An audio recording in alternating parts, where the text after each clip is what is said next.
నమస్తే మిత్రులారా, నేను మీ శ్రీనివాస్ చౌహాన్ అడ్వకేట్.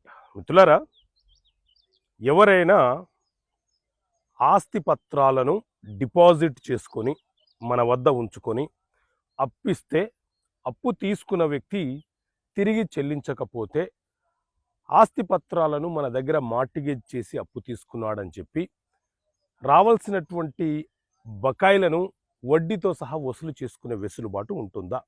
సో మిత్రులారా, మద్రాస్ హైకోర్టు జీవతరిణం versus Marimuthu CRP number 1757 of 2012 అనే కేసులో చాలా స్పష్టంగా ఆదేశాలు ఇచ్చింది.